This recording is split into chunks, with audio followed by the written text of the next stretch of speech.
Comment trouver un produit sans concurrence sur la marketplace US en 2026? Parce que oui, c'est encore possible. Et c'est exactement ce que je vais vous montrer dans cette vidéo. Je vais vous montrer ma méthode, celle que j'ai développée moi-même, que j'utilise encore aujourd'hui pour trouver mes propres produits et que j'enseigne depuis des années à mes élèves. Et restez bien jusqu'à la fin parce que je vais vous dévoiler ce qui fait que la plupart des vendeurs Amazon échouent. Et pourquoi cette erreur les condamne à se retrouver noyés sous la concurrence au bout de quelques mois, même quand ils pensaient avoir trouvé une bonne niche. Salut à tous, moi c'est Julien. Ça fait maintenant plus de 6 ans que je vends sur Amazon FBA. J'ai lancé plusieurs marques sur plusieurs marketplaces. J'ai une vingtaine de produits actifs et ça représente plusieurs millions d'euros générés sur Amazon. Et depuis plus de 3 ans et demi, je suis mentor pour la chaîne Oseille TV où j'ai accompagné plus de 250 personnes à lancer leur business. Donc tout ce que je vais vous montrer aujourd'hui, c'est pas de la théorie sortie de nulle part ou de YouTube. C'est ma méthode réelle, celle que j'applique et qui fonctionne. Avant de rentrer dans le vif du sujet, je veux qu'on comprenne ensemble pourquoi la majorité des gens échouent à trouver une bonne niche. Parce que si on comprend le problème, on comprend beaucoup mieux comment l'éviter. Quand vous cherchez comment trouver un produit sur Amazon, sur YouTube ou dans des formations, on va très souvent vous conseiller d'aller sur la black box d'Helium 10 par exemple. Vous mettez des filtres classiques comme par exemple des peu de commentaires, des bons revenus, et la black box elle va vous sortir des niches. Vous en choisissez une, vous trouvez une différenciation et vous la lancez. Le problème, c'est que c'est exactement ce que 90% des vendeurs Amazon font. Tout le monde utilise les mêmes outils avec les mêmes filtres. Donc forcément, tout le monde tombe à peu près sur les mêmes choses. Aujourd'hui, la niche elle semble bonne et dans 6 mois, elle est saturée parce que vous êtes loin d'être le seul à l'avoir vue. Moi, je pars d'un postulat très simple. Toutes les niches qui sortent directement de ces outils de recherche, type Blackbox d'Helium 10 ou Opportunity Finder de Jungle Scout, sont déjà mauvaises ou alors elles deviendront mauvaises très rapidement. Donc je cherche absolument pas mes niches comme ça. Quand on veut éviter la concurrence, il faut d'abord éviter les méthodes de recherche que tout le monde utilise. Et il y a un deuxième problème que je vois constamment. Les débutants, ils ont tendance à aller vers des niches qu'ils connaissent. La cuisine, le fitness, les animaux, des trucs qu'ils comprennent, qu'ils voient autour d'eux. Forcément, c'est humain, notre cerveau, il se dirige naturellement vers ce qui lui est familier, ce qu'on apprécie ou ce qu'on pense être bon à vendre. Et le problème, c'est que c'est pareil pour tout le monde. Et ces familles de produits, elles sont complètement saturées depuis des années. Avec ma méthode, on va faire exactement l'inverse. On va aller chercher là où les autres ne regardent pas. Et pour ça, tout repose sur un concept que j'ai développé et que j'appelle le point de départ. Ce fameux point de départ, c'est vraiment la base de tout. C'est la première notion à comprendre pour que le reste ait du sens. Comprendre ce qui est un bon point de départ, savoir les sélectionner et les utiliser, c'est la première grande compétence à maîtriser dans ma méthode. Un point de départ, c'est une assez grande famille de produits, quelque chose d'assez large pour réunir des dizaines voire des centaines de sous-niches. Ça peut être un nom de sport, une passion, un matériau, une forme, une taille, un contexte d'utilisation. Bref, c'est vraiment très large comme définition et c'est justement ce qui rend la notion difficile à aborder. Mais la clé, et c'est là que c'est important, c'est que ce point de départ, il doit surtout pas être trop commun. C'est souvent quelque chose que tout le monde connaît, mais que peu de gens achètent ou utilisent. Je vous donne des exemples concrets pour que ce soit bien clair. Le bac à sable, c'est pas quelque chose que tout le monde achète régulièrement. C'est pas une dépense du quotidien que tout le monde a chez soi. C'est quelque chose que tout le monde connaît,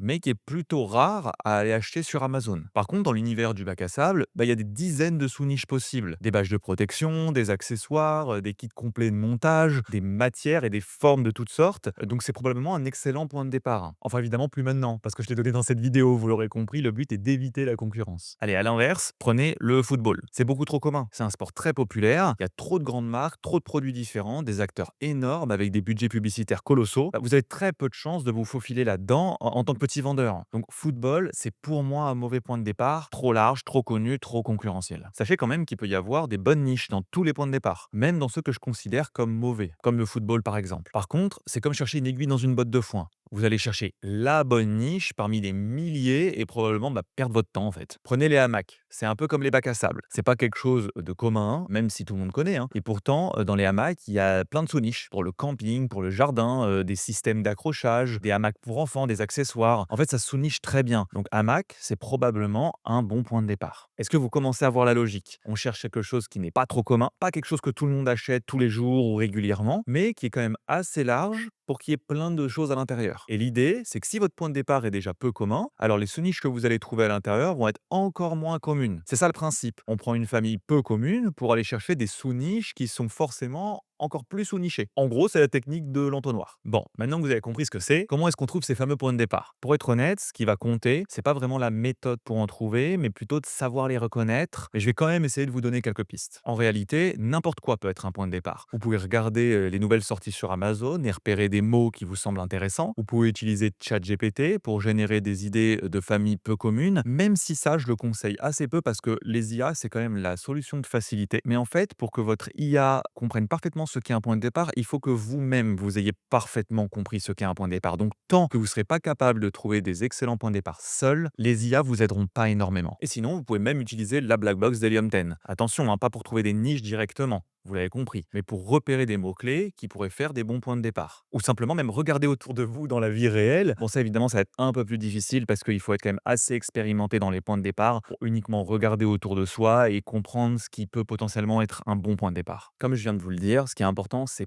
pas vraiment la méthode. C'est d'être capable d'identifier si ce que vous avez trouvé est un bon point de départ ou pas. Et ça, bah, ça vient avec la pratique. Plus vous en générez, plus vous allez comprendre intuitivement ce qui peut fonctionner ou non. Allez, avant qu'on rentre dans le concret et que je vous montre l'outil, je voulais juste vous dire rapidement, si vous voulez aller beaucoup plus loin sur tout ce qu'on voit aujourd'hui, on a un module complet dans notre formation entièrement dédié à cette méthode. Des dizaines de vidéos, des études de cas réels, chaque étape détaillée pas à pas. Et si vous voulez en plus être accompagné par un mentor dans votre aventure Amazon FBA, on propose aussi des mentorats. Tous les liens sont dans la description. Alors maintenant, on a notre point de départ. On passe maintenant à l'outil central de la méthode, le magnet dans Helium 10. Et c'est vraiment là que tout se joue. Donc le magnet, c'est quoi concrètement? C'est un outil sur Helium 10 qui vous permet en quelque sorte de trouver les sous-niches d'un mot que vous allez lui donner. Enfin, l'utilité du magnet, c'est pas exactement ça directement, mais nous, on va le paramétrer pour que ce soit le résultat qu'on va obtenir. Donc en clair, vous allez lui donner un mot, votre point de départ du coup, et lui il va vous ressortir tous les mots-clés et toutes les phrases liées à ce mot sur Amazon. Donc si je lui donne le mot hamac, il va me sortir toutes les expressions que les gens tapent sur Amazon qui ont un rapport de près ou de loin avec les hamacs. Je sais pas, hamac pour camping, hamac pour enfants, mais il va tellement ratisser large qu'il va aussi nous donner des mots-clés qui ont rapport vraiment très très lointain. Avec notre exemple ici, il pourrait nous donner canapé d'extérieur. Parce que oui, il y a un petit lien, c'est quelque chose sur lequel vous vous asseyez qui est souvent en extérieur. Du coup, pour le cadrer, je mets systématiquement un filtre, le filtre qui s'appelle phrase containing en anglais ou en français la phrase contient. Et je mets mon mot, qui est mon point de départ, dans ce filtre. Pourquoi? Parce que comme ça, tous les mots-clés, comme sort le magnet,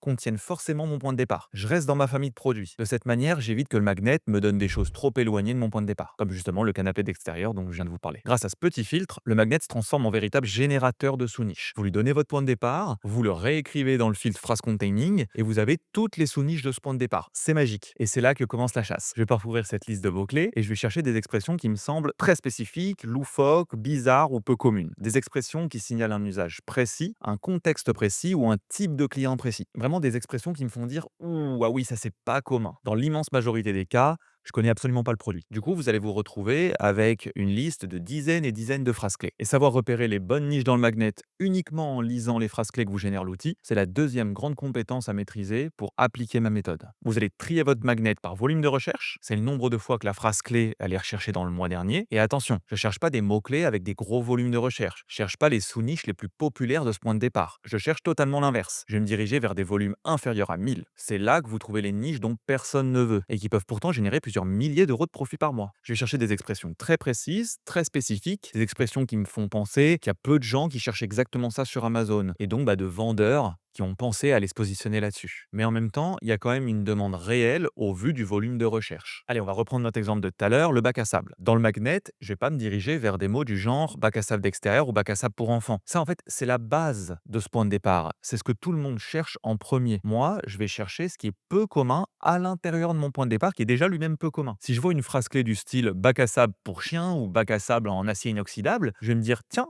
ah ouais, ça c'est sacrément précis. J'avais jamais vu un truc pareil. Et ça, du coup, c'est souvent très bon signe. Précis, concret et très très peu commun. Pour résumer, je fais défiler la liste des phrases clés sur le magnet et je m'arrête sur les expressions qui me semblent peu communes, mais qui définissent un produit réel et précis. Et ensuite, je l'analyse. Une fois que j'ai repéré une expression intéressante dans le magnet, je vais cliquer dessus pour aller voir le marché sur Amazon. Et là, j'analyse rapidement ce que j'ai devant moi. La première chose que je regarde, c'est est-ce qu'il y a beaucoup de concurrence. Si dès la première page Amazon, il y a des dizaines de vendeurs qui font exactement ce que la phrase clé dit, c'est que c'est trop concurrentiel. Je ferme et je passe à autre chose dans ma liste. C'est rapide, ça prend 10 secondes. Si par contre la niche semble peu concurrentielle, là je vais m'attarder. Et c'est là que la validation entre en jeu. Et ça, c'est aussi une des grandes capacités à maîtriser, c'est de pouvoir rapidement comprendre qu'une niche est mauvaise et l'éliminer rapidement. En faisant ça, vous allez pouvoir enchaîner les niches en fait. Et ça vient uniquement avec l'expérience. Quand je pense avoir trouvé une bonne niche qui mérite mon attention, je la valide avec 4 critères. Pas 20 ou 30 comme certains fichiers Excel que j'ai pu voir circuler. 4 critères. Si les 4 sont remplis, il y a facilement 80% de chances pour que la niche soit bonne. Et vous allez voir, les critères, c'est tout simple en fait. Ils valident l'offre et la demande. La base du commerce. Premier critère, et c'est la base,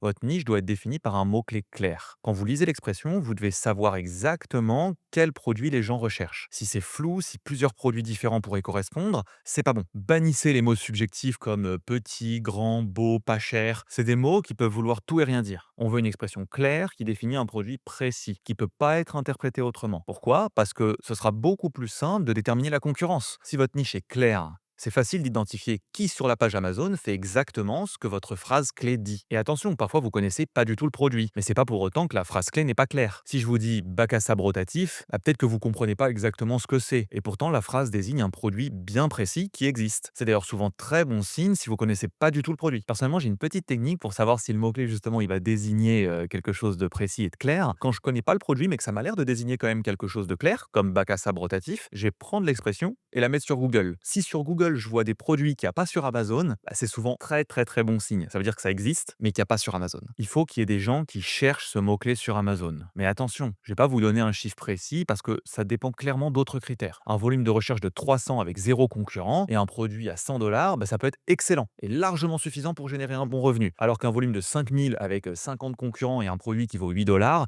c'est très probablement mauvais. Si je peux vous aider un peu, même si j'aime pas donner des chiffres, sachez que j'estime que la majorité des bonnes niches, elles se situent souvent entre 200 et 2000 de volume de recherche. Attention, il y en a probablement des très bonnes en dehors de cette fourchette, mais j'essaye de vous donner ça pour vous aider à vous diriger un peu. Ce qui compte ici, c'est de s'assurer qu'il y a une demande réelle. Et n'oubliez pas, les gens formulent pas toujours les mêmes choses de la même façon. Pour un même produit, il peut exister 5 ou 10 expressions différentes qui désignent exactement la même chose. Donc lorsqu'une expression elle a 200 de volume de recherche, c'est pas forcément insuffisant. Il y a peut-être 4 ou 5 expressions qui désignent exactement la même chose et qui viennent rajouter du volume. Bonne nouvelle, les 2 premiers critères, vous pouvez les valider avant même d'avoir cliqué sur la niche dans le magnet. Parce que dans le magnet, vous voyez déjà le volume de recherche et la phrase clé. Donc vous savez déjà si vous avez affaire à un mot-clé clair et précis et s'il y a ou non du volume de recherche. Maintenant, le critère le plus important et aussi le plus difficile à valider, peu de concurrence. Et pour être plus précis, peu de vendeurs sur Amazon qui font ce que l'expression que vous avez sélectionnée dit. Attention, pas ce que vous estimez que l'expression dit, ce que l'expression dit factuellement. Si vous allez voir la phrase bac à sable avec toboggan, tous les bacs à sable qui ont un toboggan, peu importe la forme, la taille, la matière, seront vos concurrents sur ce marché. Mes 2 configurations préférées, je vous les donne clairement. La première, zéro concurrent. Vous tapez le mot-clé sur Amazon et il n'y a personne, ou vraiment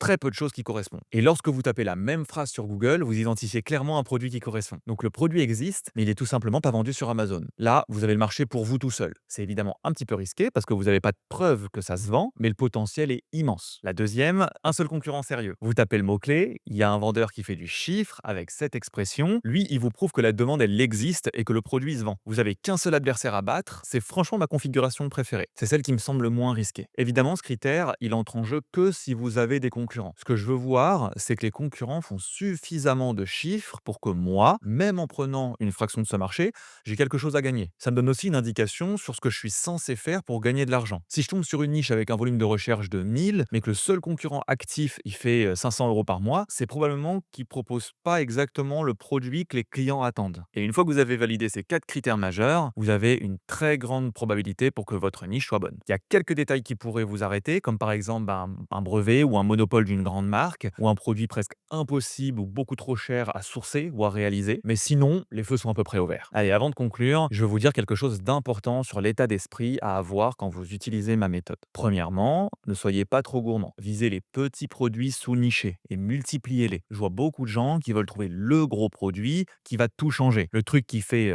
50 000 dollars par mois. Mais en fait, ce type de produit, il attire la concurrence. Il attire les gros vendeurs avec des gros budgets. Votre avantage en tant que petit vendeur, c'est d'aller là où les gros n'ont pas envie d'aller. Dans des niches qui font peut-être 5 000, 8 000, 15 000 dollars par mois de chiffre d'affaires. Mais si vous avez une dizaine comme ça, vous avez un business solide et durable. Deuxièmement, méfiez-vous de votre intuition. Notre cerveau, il nous pousse naturellement vers ce qu'on connaît. Mais ce qu'on connaît, les autres y connaissent aussi. L'objectif avec ma méthode, c'est de rendre la recherche la plus objective possible. On regarde les données, pas notre ressenti. Dès que vous vous surprenez à vous dire « Ah tiens, je pense que ça va bien se vendre parce que je connais beaucoup de gens qui s'en servent. » Ou alors « Ah tiens, ça, c'est petit, c'est léger, ça me paraît pas mal à vendre sur Amazon, sans avoir réellement de données derrière, donc c'est surtout votre intuition, c'est à ce moment-là qu'il faut faire attention. Troisièmement, et c'est peut-être le plus important, cette méthode, elle s'apprend. Les premières fois, vous allez galérer à distinguer un bon point de départ d'un mauvais. Vous allez tomber sur des niches que vous pensez bonnes et qui ne le sont pas. Vous allez perdre beaucoup de temps sur des mauvaises niches et sur des mauvais points de départ. C'est normal, c'est comme ça qu'on progresse. Plus vous pratiquez, plus ça devient rapide, plus vous faites de magnets, plus vous allez comprendre instinctivement ce qui mérite qu'on s'y attarde. Alors entraînez-vous, passez des heures dessus, et c'est vraiment là que ça va faire la différence. Voilà, j'espère que cette vidéo elle vous a donné une vision claire de ma méthode. Pour résumer le chemin, on choisit un point de départ, une grande famille de produits peu commune, on la rentre dans le magnet d'Helium 10 pour voir toutes les sous-niches qui existent à l'intérieur. On parcourt la liste à la chasse d'expressions précises et très peu communes. Lorsqu'on en trouve une, on analyse nos 4 critères de validation. C'est aussi simple que ça dans sa structure. La difficulté, c'est pas de comprendre la méthode, vous l'avez compris. La difficulté, c'est de l'appliquer encore et encore jusqu'à ce que ça devienne un réflexe et que vous développiez votre œil pour les bonnes opportunités. Et ça, ça peut prendre du temps et de la pratique. Comme vous le savez, si vous souhaitez aller beaucoup plus loin sur chaque étape, comment choisir un meilleur point de départ, comment utiliser le magnet dans les détails, comment analyser et valider une niche correctement avec des études de cas réels, j'ai tourné un module complet dans notre formation dédiée uniquement à ça. Et si vous souhaitez être accompagné par un mentor dans votre aventure Amazon FBA, on propose aussi des coachings personnalisés. Les liens se trouvent dans la description, sous la vidéo comme d'habitude. Si cette vidéo vous a apporté de la valeur, abonnez-vous si ce n'est pas encore fait. C'était Julien, je vous dis à la prochaine.